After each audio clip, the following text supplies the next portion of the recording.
रसिक मित्र हो, नमस्कार. हे खरे भविष्यकार या प्रभाकर तांबट यांच्या लेखाचं अभिवाचन मी करतो आहे. मी आपला अभिवाचक मित्र दत्ता सरदेशमुख. हे खरे भविष्यकार.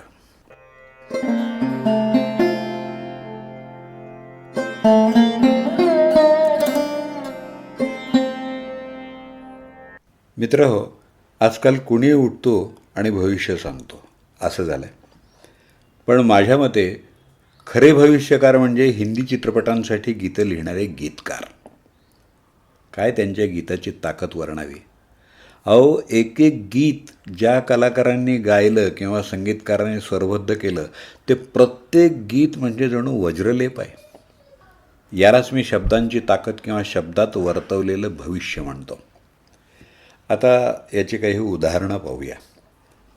गीतकार राजा मेहदी अली खां यांनी दो भाई या चित्रपटासाठी मेरा सुंदर सपना बीत गया हे गीत लिहिलं आणि संगीतकार सचिन देव बर्मन यांनी संगीत देऊन ते नवोदित गायिका गीता राय, जे आधीची गीता दत्त, हिच्याकडून गाऊन घेतलं.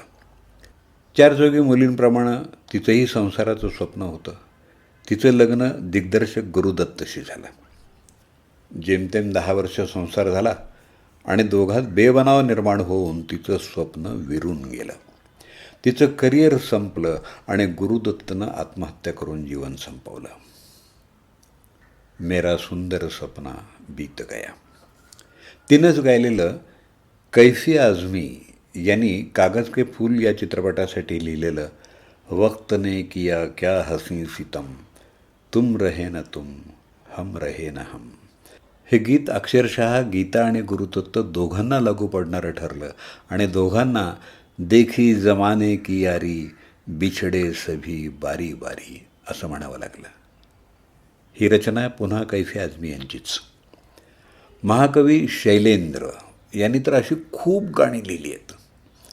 असंच एक गीत शैलेंद्र यांनी 1951 सालच्या नगीना चित्रपटासाठी लिहिलं. शंकर जयकिशन यांनी चाल लावून ते CH आत्माकडून गाऊन घेतलं.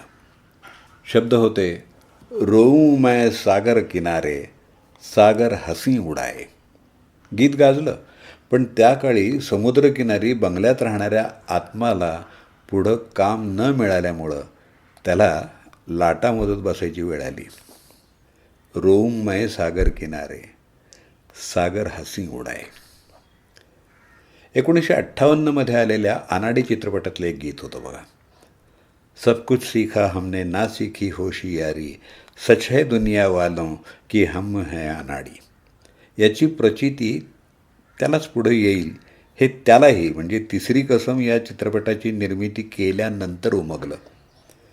मूळ कादंबरीवर तसाच चित्रपट निर्माण केला, कोणतीही व्यावसायिक तडजोड न करता. आणि आत्ताच सांगितलेले हे जे शब्द होते, सब कुछ सीखा हमने ना सीखी होशियारी, हे शब्द खुद्द त्याचंच भविष्य ठरवणारे सिद्ध झाले. असंच गीत त्यानं संगम चित्रपटासाठी लिहिलं शैलेंद्रनं. शब्द होते दोस्त दोस्त ना रहा, प्यार प्यार ना रहा.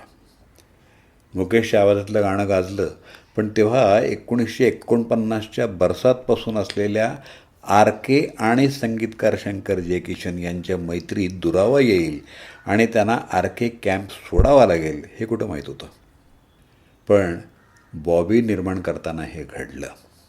पुन्हा एकदा शैलेंद्रचे शब्द, जे गीत त्यानं तिसरी कसमच्या अपयशानं खचल्यामुळं दिवाना चित्रपटासाठी लिहिलं आणि जगाचा निरोप घेतला. ते शब्द होते हम तो जाते अपने गांव, अपनी राम राम राम, सबको राम राम राम.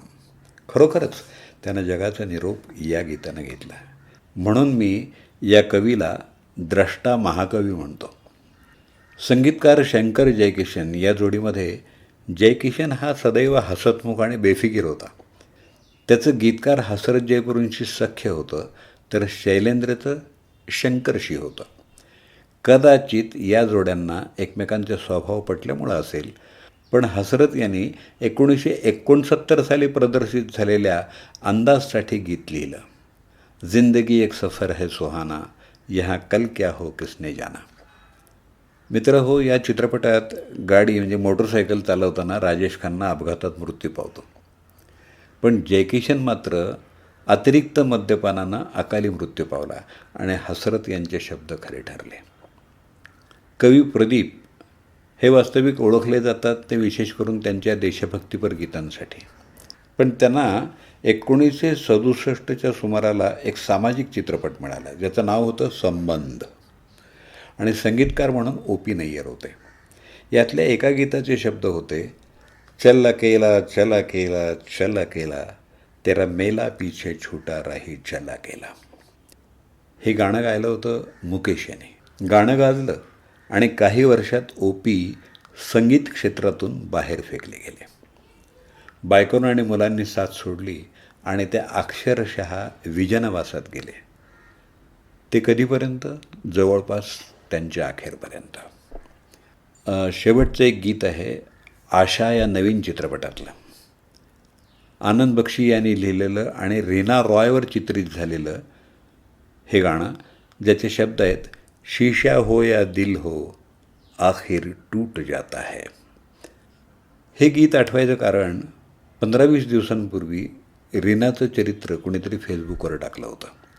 एकतर हिंदी चित्रपटात रीना रॉय ही कलाकार 70च्या दशकात आली आणि तिची जोडी शत्रुघ्न सिन्हाबरोबर कालीचरण, विश्वनाथ, नागिन अशा चित्रपटांमधून पुढे आली आणि गाजलीसुद्धा.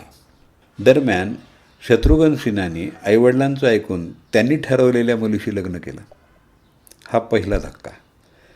तिनंही पाकिस्तानी फलंदाज मोहसिन खानशी निकाह लावला. पण काही वर्षांनी त्याचा रागरंग बघून ती त्याला सोडून भारतात परतली आणि संसार सुखाला पारखी झाली. अशा रीतीनं आनंद बक्षींचे शब्द खरे ठरले. शीशा हो या दिल हो आखिर टूट जाता है. तर मित्र हो, आत्ता जी काही उदाहरणं मी आपल्याला सांगितली ती बघितली तर गीतकार हे श्रेष्ठ भविष्यकार असं मी का म्हणतो ते बहुधा आपल्याला पटलं असावं. याहीपेक्षा कवी हे जीवनाचे भाष्यकार आहेत असं म्हटलं तर ते अधिक योग्य ठरेल.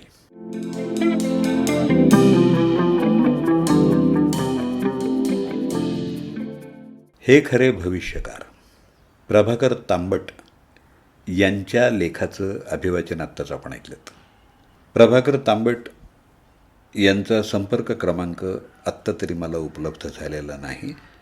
तो कोणाला माहीत असल्यास त्याने मला जरूर कळवावा.